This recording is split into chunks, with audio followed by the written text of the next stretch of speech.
Baik, kita mulai. Assalamualaikum warahmatullahi wabarakatuh. Waalaikumsalam. Waalaikumsalam. Waalaikumsalam. Wabarakatuh. Oke, mata kuliah teknik tenaga listrik. Oke, ini pengantar. Ini sangat basic. Saya kasih dari Introduction to Electrical Engineering. Ya, pengantar, sangat pengantar. Oke, ini kita a brief ya, history sedikit. Bagaimana sejarahnya dulu listrik itu ada, ya kan itu. Pada tahun 1600-an William Gilbert ya dia melakukan bukan uji coba, maksudnya secara tidak langsung bahwa di alam ini ada satu fenomena elektrikal atau elektromagnetik. Contoh sederhana, waktu Anda sekolah SD dulu, saya ingat dulu, ketika satu material, kertas atau bahan kita gosok, ya, akan menimbulkan panas. Panas itu akan mengakibat ada medan elektromagnetik. Nah, fenomena ini sudah bukan ditemukan, maksudnya sudah di William ini ada fenomena ya. Mulai dari itu ya.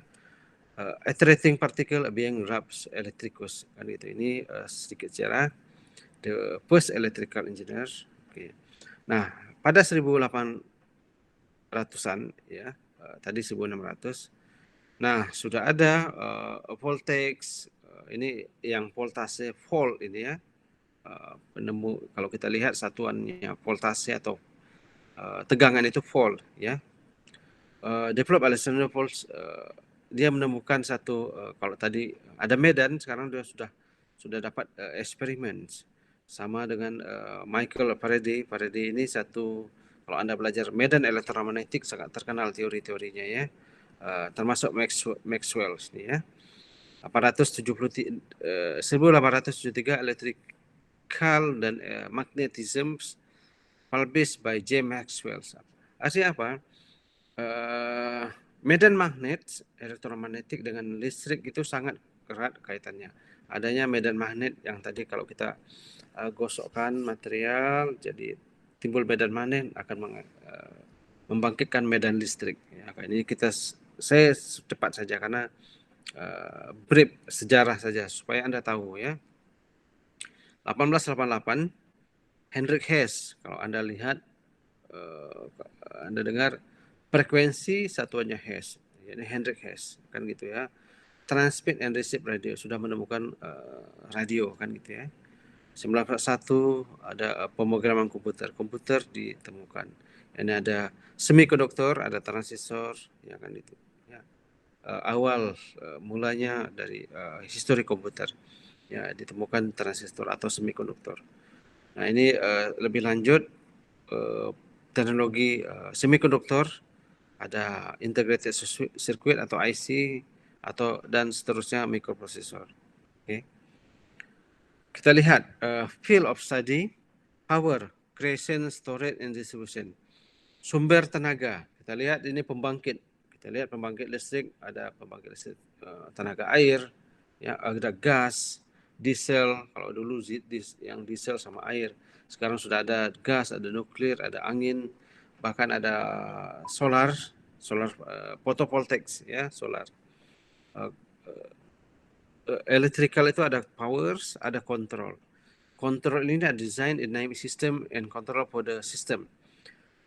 Seperti ini, pesawat tanpa awak tadi, atau autonomous car, mobil tanpa awak. Ada sistem kontrolnya di sana. Ya, kita ingin menerbangkan satu pesawat dari satu titik ke titik A ke titik B misalnya, ke titik lain.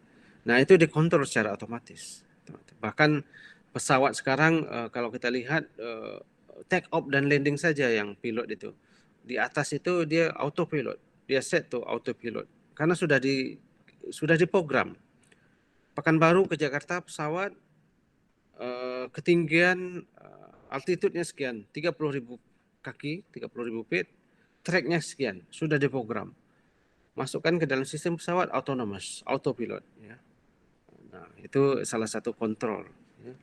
Ada juga elektronik, mikroelektronik seperti yang tadi komputer, bahkan sebagian dari sistem mekanik Anda saya tadi sampaikan mobil-mobil terbaru sekarang ini ya sudah ada kontrol di sana.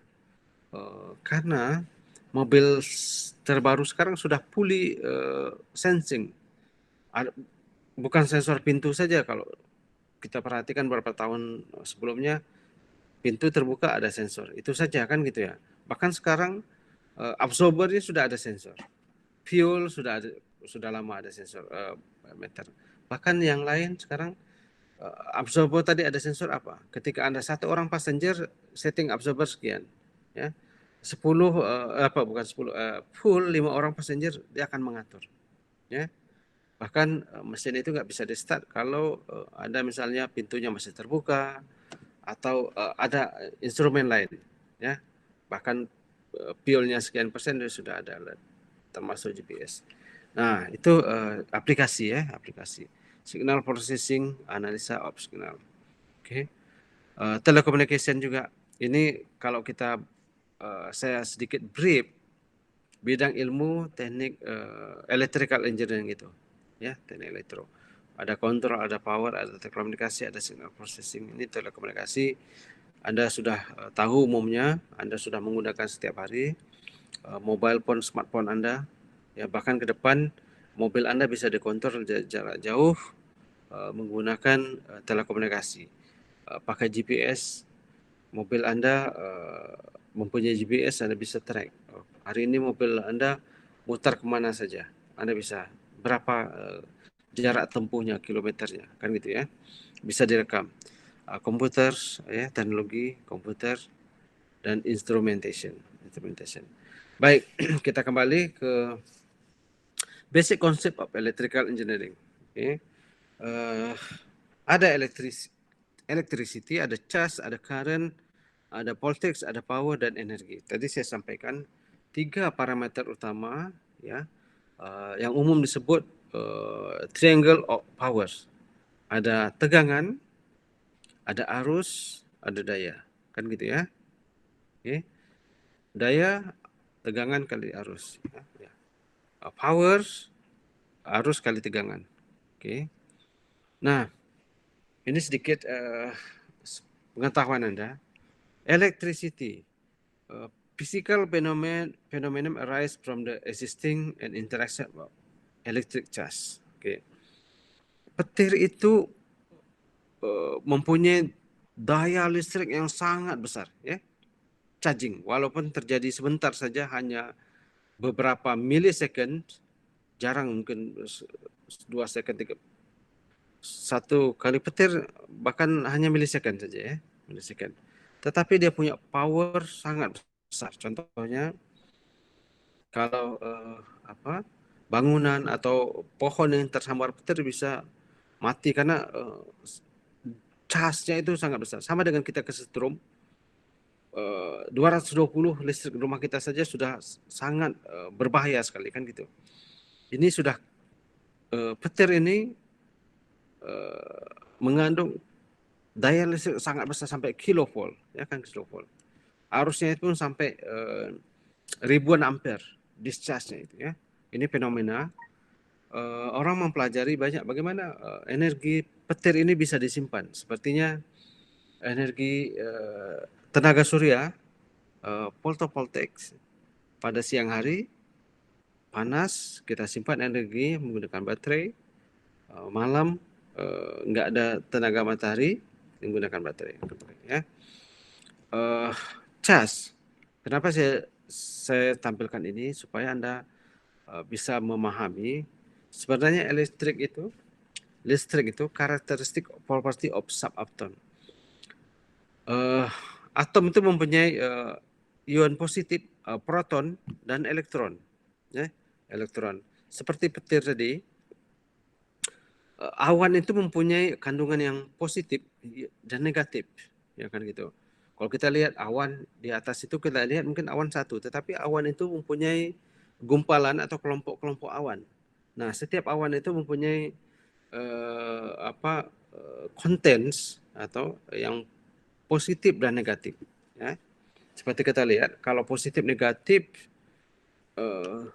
short akan menghasilkan discharge Seperti baterai, positif negatif kita gabungkan, dia ada spark atau discharge, ada api kan gitu. Begitu juga petir tadi. Kalau muatan negatif sama negatif di awan itu tubrukan atau apa, itu nggak masalah. Nah, ketika awan itu kan di langit di atas bergerak ya, bergerak. Ketika awan yang bermuatan positif dan negatif tubrukan, terjadilah discharge tadi.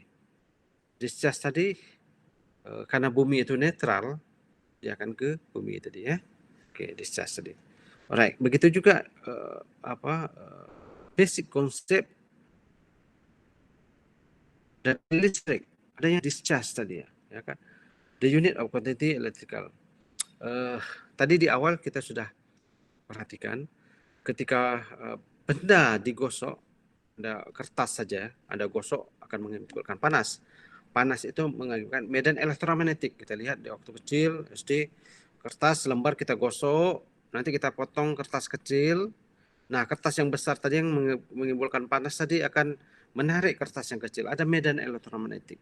Ya, medan elektromagnetik menghasilkan listrik. Begitu juga ini kolom ya. Bagaimana konsep dasar listrik itu generate ya, ini kita bahas konsep dasar. Oke, adanya dua partikel. Kalau negatif is okay. Di baterai negatif Anda short nggak masalah kan gitu ya. Adanya partikel, ini konsep dasar.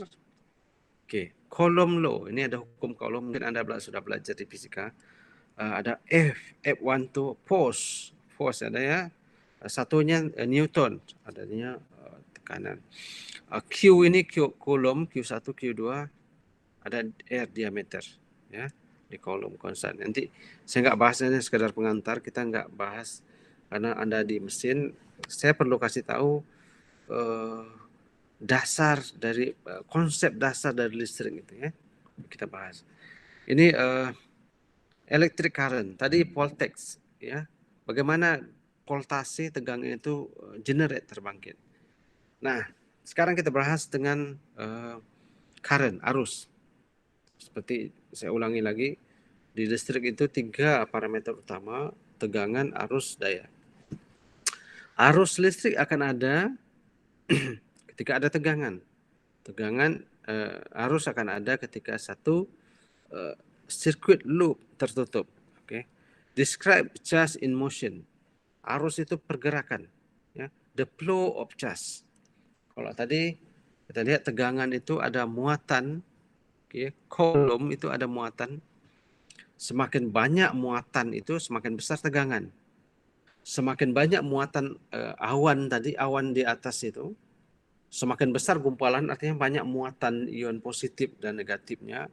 Ketika tubrukan, semakin besar arus. Jadi kita lihat semakin besar petir yang terjadi karena besarnya awan yang bertubrukan tadi, ya kan gitu. Contoh sederhana juga, kalau listrik 12 volt, mungkin Anda shortkan sirkuit, mungkin sparknya sedikit.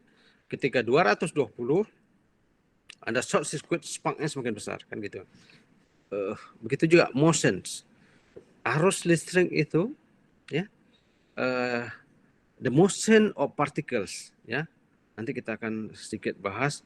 This phenomenon can be result from moving electron in a conductive material conductive, or moving ions in the charge solution.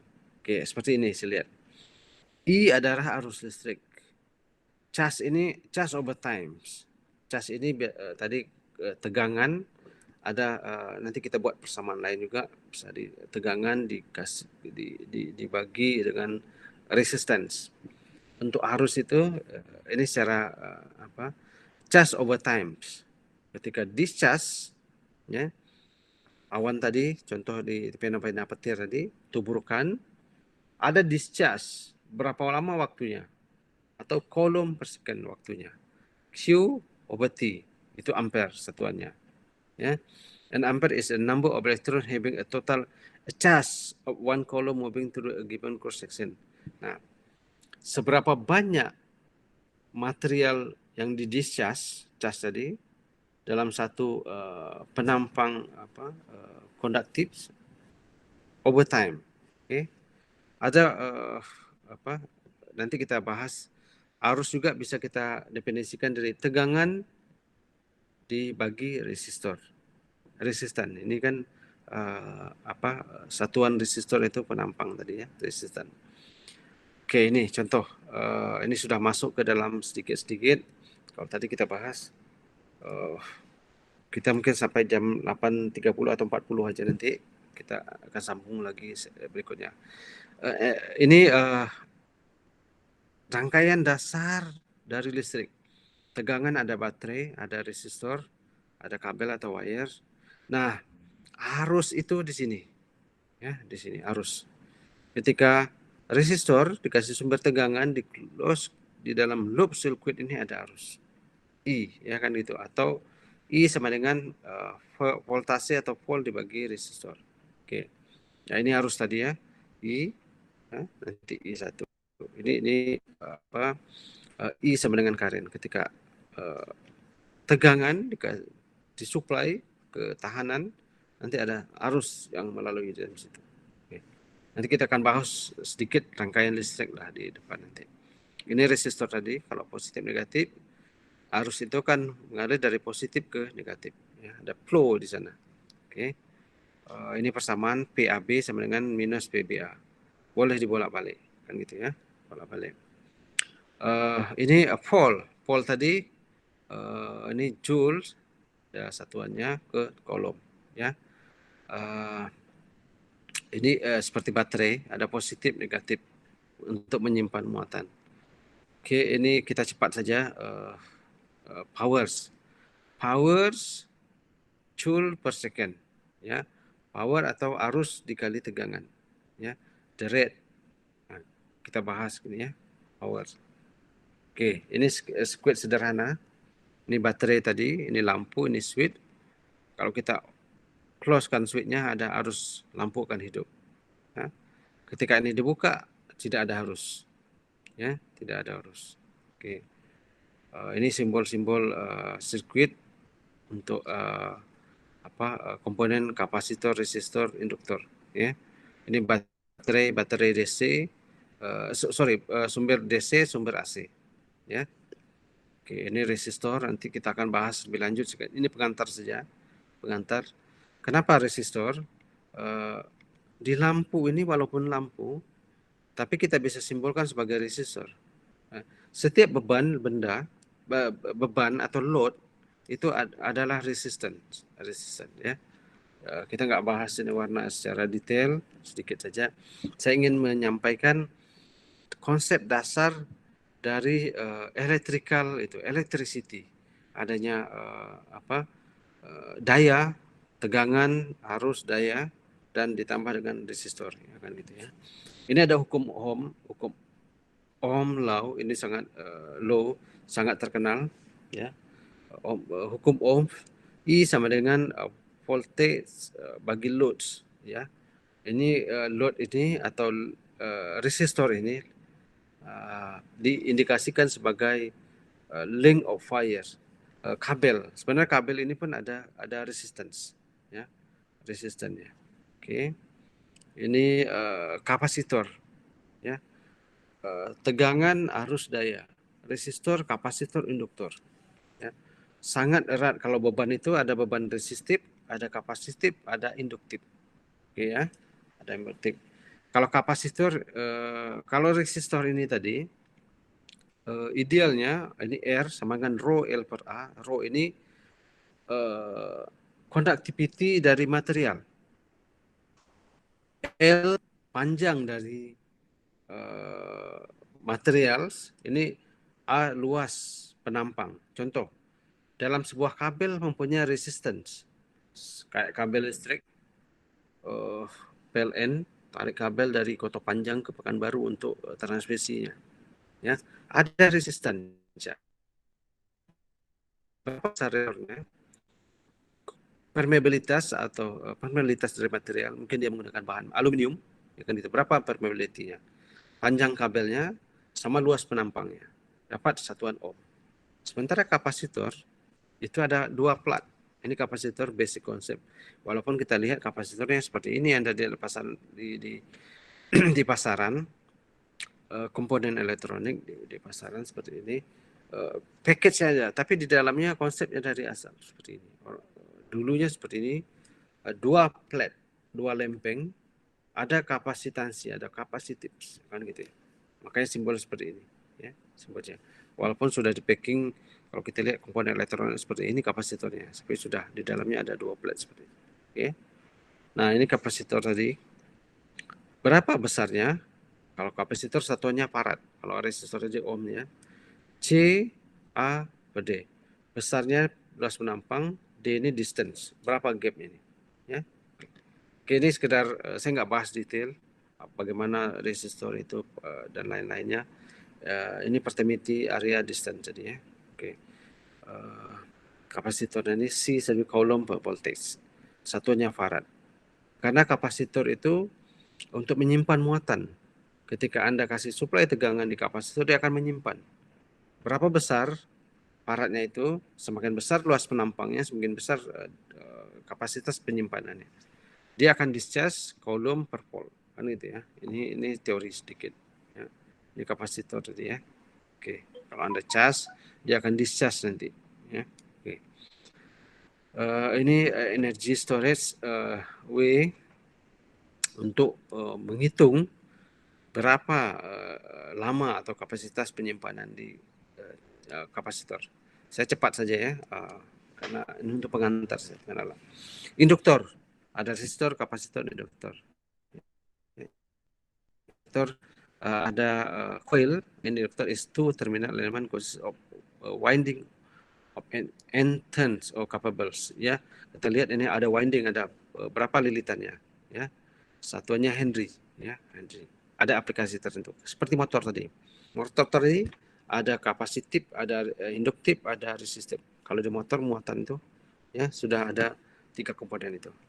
Ini induktor, L-nya ini. Resistor satuannya R, satuannya ohm. Kalau kapasitif C, satuannya farad. Induktor L, satuannya Henry. Ya. Oke, kita cepat saja ini bagaimana induktor. Di lampu itu ya di sini kan ada induktor, ada lilitannya. Oke. Nanti di 10 menit terakhir kita akan ada sesi diskusi tanya jawab ya. Anda bisa sekalian nanti kita diskusi materi yang sebelumnya sudah Anda pelajari. Ini sekedar pengantar. Oke. Nanti kita akan bahas lebih detail kenapa pengantar tadi saya akan sampaikan tegangan. Saya ulang terus nih, berulang-ulang apa? Tegangan, arus, daya. Resistor, kapasitor, induktor. Karena ketika Anda menggunakan transformer dan motor itu sangat erat kaitannya. Ya. Motor perlu tegangan. Dikasih tegangan, ada arus, ada daya. Ya. Di dalam motor ada resistor, ada kapasitor, ada induktor. Ya. Ini contoh, nanti kita akan bahas detail aplikasi dan bagaimana motor tadi ya. Ini motor ya, motor dan generator itu sebenarnya satu, bisa digunakan sebagai motor dan generator. Ini transformator ya. Ini simbol-simbol untuk listrik, sumber listrik. Ada arus DC, tegangan DC, ada arus ya, AC dan DC ya, simbol-simbol. Ini hukum Ohm tadi. Oke. Ini kita sedikit sebagai contoh ya. Electric Circuit Design Principle. Contoh sederhana, ketika sebuah sirkuit ada 3 resistor, ada 3 tahanan, kayak di rumah Anda. Mungkin di rumah Anda ada 10 lampu, masing-masing lampu mempunyai resistor, suplai tegangan itu kan hidup. Nah, di dalam ketika resistor 1, 2, 3 ini dikasih suplai, masing-masing mempunyai arus. Ada satu loop tertutup. Ya, ini sudah sederhana. Oke, ini seperti tadi lampu kita kasih baterai akan hidup. Arus ini, ya, masing-masing resistor mempunyai arus. Ya. Besarnya arus tergantung dari beban di sini. 680 ohm, 1,5 kilo ohm, 2, berbeda arus masing-masing ini. Ya, oke. Semakin besar bebannya, ya, semakin besar arus. Ya, oke. Kita lihat I sama dengan P per R. Ya, maksudnya bukan semakin besar kapasitor ini, beban ini maksud saya di rumah Anda eh, semakin besar beban itu, resistansi semakin kecil. Ya. Ketika resistansi makin kecil, arus akan naik. Ya, karena I sama dengan P per R. Ya. Kalau bebannya kecil, resistornya sangat besar. Ya, resistornya sangat besar. Oke, ini contoh. Ada yang seri, C kapasitif tadi ya. Nanti ada yang bisa paralel juga. Ini contoh seri. Ini contoh perhitungan R totalnya ya, total ini. Oke. Ini mungkin Anda sudah pelajari sedikit. V total sudah juga. Ini agak kalau perhitungan paralel. Kalau tadi diserikan, kalau di paralel bagaimana ini? Kalau di paralel punya I masing-masing. Oke ya. Kalau Anda diserikan, salah. Arusnya sama. Ya. Arusnya sama, tegangan yang berbeda. Arus yang melalui dalam satu loop tertentu ini sama, tegangan masing-masing resistornya yang berbeda. Sementara kalau di paralel, arusnya masing-masing. Ya. Ada I1, I2, I3, I4. Sementara kalau di seri, arusnya satu saja, I saja. Ya, I saja. Tegangan yang masing-masing. Oke, tegangannya masing-masing. Ini contoh sederhana saja. Kalau Anda bereksperimen di labor, di mesin, bagaimana? Karena berkaitan juga di mobil itu ada beban, ada lampu, ada motor, ada sistem instrumen dan lain-lain. Oke, seberapa besar kapasitas baterai yang Anda harus pasang di mobil? Ya kan gitu. Ini contoh perhitungan paralel bagaimana R totalnya. Seper R1 tambah seper R2 tambah seper R3. Oke, ya perhitungannya ini. Nah, 680 1,5 dokumennya seper dapat R totalnya. Oke. Voltage cross ini. Oke, itu saja mungkin pengantar. Saya recap lagi. Oke, nanti setelah ini kita akan diskusi. Saya recap lagi apa highlight yang Anda perlu ketahui di kelistrikan. Tegangan, arus, daya. Tegangan itu Anda tahu bukan hanya tegangan satuan volt, tetapi hakikat konsep apa itu tegangan. Bagaimana tegangan itu terbangkit ya? Ada elektromagnetik, ada medan listrik kan gitu ya. Arus, ada tegangan, ada beban, ada arus. Ya. Daya, Anda pahami. Maksudnya bukan hanya tahu arus 1 ampere, 2 ampere di rumah Anda, oh ada meteran 10 ampere, 6 ampere atau 2 ampere. Bukan itu saja. Tetapi bagaimana konsep dasar dari current, electric current itu, ya, electric current. Ya. Voltage, current, ada charge, ada daya. Ada arus, ada tegangan, ada daya. Ya, saya harap Anda paham bukan hanya saya tahu itu. Nanti ada resistor, kapasitor dan induktor. Ya, ini sekedar pengantar, kita buka untuk diskusi.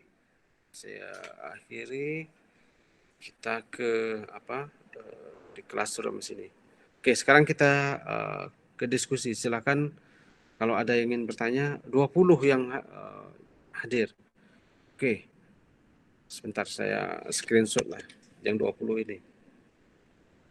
Banyak yang nggak serius kuliah. Ya. Oke. Silakan kalau ada pertanyaan. Pak. Ada lagi ya kira-kira? Silakan tanya apa aja. Pak, saya mau nanyakan Pak tentang program itu kan Pak. Misalnya gini Pak, kalau kita kan input program melalui mobile itu kan, itu program itu diantar lewat listrik itu Pak, atau gimana tuh?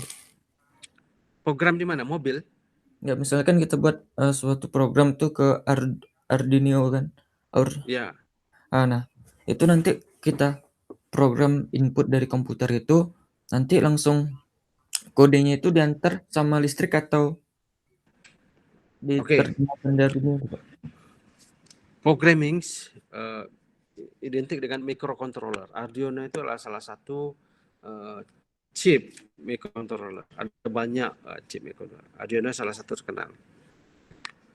Kenapa kita harus memprogram? Apa tujuan kita memprogram? Contoh sederhana.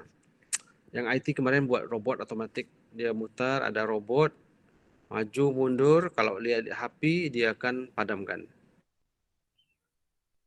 Ini contoh, saya ingin buat robot, dia akan jalan kayak mobil-mobilan.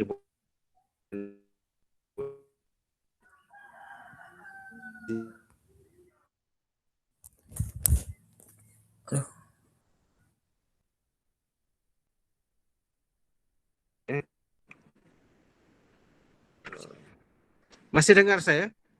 Halo? Putus-putus, Pak. Tadi putus-putus, Pak. Oke. Sekarang? Sekarang sudah Bisa jelas, dengar? Pak. Bisa. Oke. Arduino tadi diprogram melalui program komputer. Ya, contoh tadi saya contohkan robot tadi untuk pemadam api, juga ada kontes robot dan lain-lainnya. Kita program tujuannya apa? Dia robot jalan, kita programkan motor untuk jalan maju mundur. Kalau ada ke tembok, sensor yang mendetek ada tembok, dia akan belok kiri, akan belok kanan, begitu ya. Diprogram melalui program komputer. Contoh kita program gini, run motor, on motor 4 kan gitu, motor 1, 2 on, ada 4 mobil, 4 ban kan 4 motor jalan. If sensor 1, misalnya ada sensor di depan itu, if sensor 1 on, then belok kiri, kan gitu ya. Maksudnya kalau sensor 1 on itu maksudnya ada detect tembok atau ada halangan, kan gitu ya. Belok kiri atau belok kanan, begitu ya. If sensor 2 ini mungkin panas. If sensor 2 on, oh ada detect panas, ada api. On port berapa ini untuk menghidupkan kipas ya atau blowernya. Nah, semua program itu dibuat di komputer. Setelah kita buat logika-logika gitu, kita kopikan ke dalam chip Arduino tadi, kan dia secara otomatis. Ya. Nah, program itu memang bagian dari listrik, seperti yang saya sampaikan tadi, itu tegangannya rendah, programming.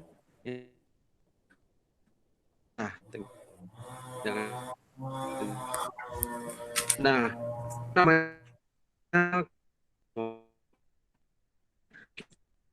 saya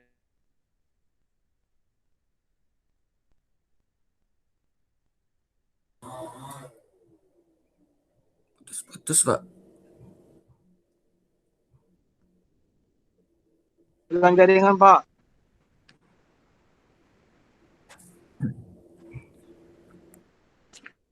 sebentar, oke. Sebentar saya tukar ke apa saya.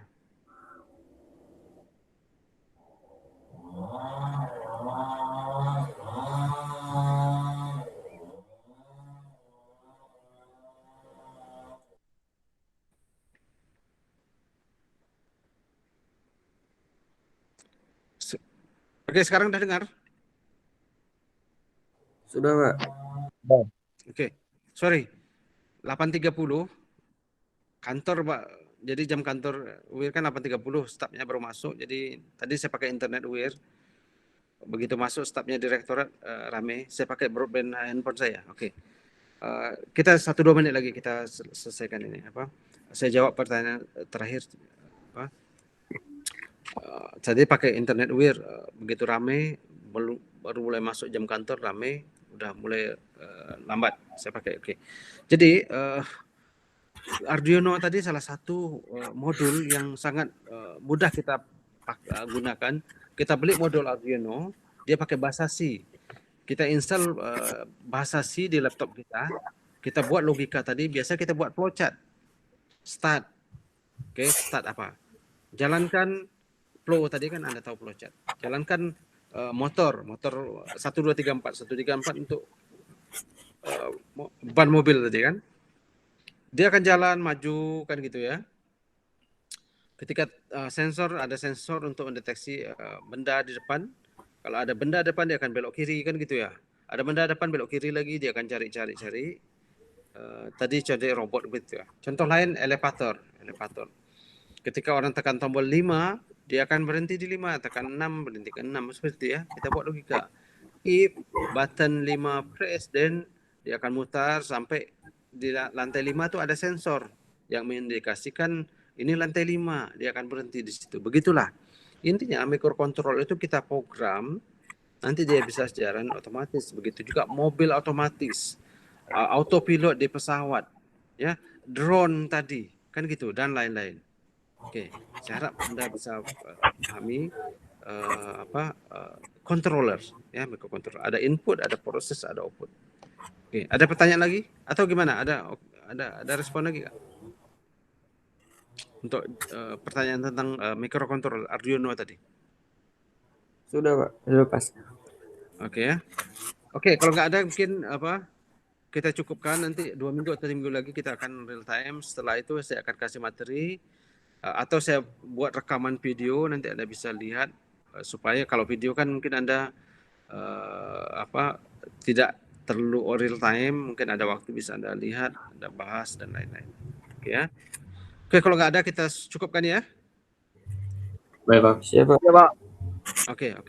Oke, terima kasih. Nanti ada informasi dan lain-lain saya akan posting di Classroom. Ya, di Classroom semua informasi. Anda bisa lihat di sana, termasuk tugas dan lain-lain. Oke, terima kasih untuk kuliah kita hari ini. Assalamualaikum warahmatullahi wabarakatuh. Waalaikumsalam warahmatullahi wabarakatuh. Terima kasih sudah menonton video ini dan nantikan materi menarik lain pada video berikutnya, serta jangan lupa untuk subscribe dan like. Terima kasih atas perhatian Anda semua. Wassalamualaikum warahmatullahi wabarakatuh.